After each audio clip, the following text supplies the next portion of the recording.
बिस्मिल्लाहिर्रहमानिर्रहीम।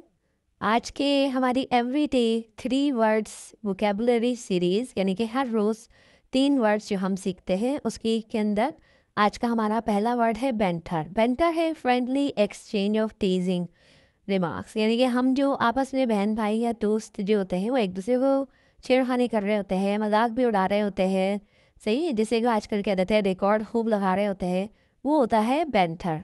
तो पहला सेंटेंस है आई वॉज जोकिंग, मैं मजाक कर रहा था या कर रही थी। You should enjoy friendly banter and don't get angry. आपको जो है वो मज़ाहिया छेड़खानी दोस्ताना माहौल में छेड़खानी का मज़ा लेना चाहिए और नाराज़ नहीं होना चाहिए।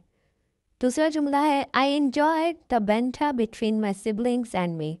मुझे अपने बहन भाइयों में मज़ाहिया जुमलों की छेड़खानी करने में मज़ा आता है। तो ये बेंटर है, इसको ज़रूर आप अपनी रोज़ाना की वोकैबुलरी में इस्तेमाल करें ताकि ये आपका एक वर्ड्स के एडिशन में आपको याद भी रहे। ओके।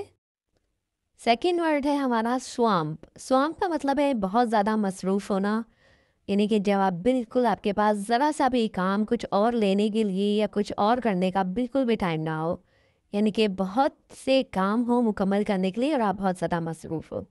तो कभी कभी इंस्टेड ऑफ वेरी बिजी के मैं बहुत मसरूफ़ हूँ उसकी बजाय आप कह सकते हैं आई एम स्वाम्प्ड। इन जैसे अभी जुमलों में देखते हैं I can not have any more work, मैं और काम नहीं ले सकती, नहीं ले सकता। आई एम स्वाम्प्ड, मैं बहुत ज़्यादा, मेरे पास पहले ही बहुत ज़्यादा काम है। या फिर एक छोटा सा short sentence I am swamped with work, मैं काम में बहुत ज़्यादा मसरूफ़ हूँ, यानी कि जैसे ओवर बर्डन हो जाते हैं कि जी मेरे पास इतना काम है, मैं ओवर बर्डन हूँ। उस सेंस में आप वेरी बिजी की जगह आप स्वैम्प का वर्ड यूज़ करें। थर्ड हमारा आज का तीसरा अल्फाज है ओवर रूल। ओवर रूल आपने वैसे भी बहुत ज़्यादा सुना होगा, अक्सर ड्रामों में जज के सामने आप ये वर्ड सुन रहे होते हैं। तो इसका मतलब है रिजेक्ट द डिसीजन, किसी भी फैसले को मुस्तरद करना।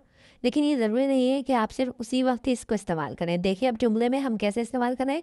If I disagree with this decision, अगर मैंने इस फैसले से इत्तफाक नहीं किया, I will over rule it, मैं इसे मुस्तरद कर दूंगा या मैं इसे मुस्तरद कर दूंगी। तो ज़रूरी नहीं है कि सिर्फ अदालतों में ही इस्तेमाल हो, हम अपने आम नॉर्मल लाइफ में भी ये जुमला, ये वर्ड इस्तेमाल कर सकते हैं।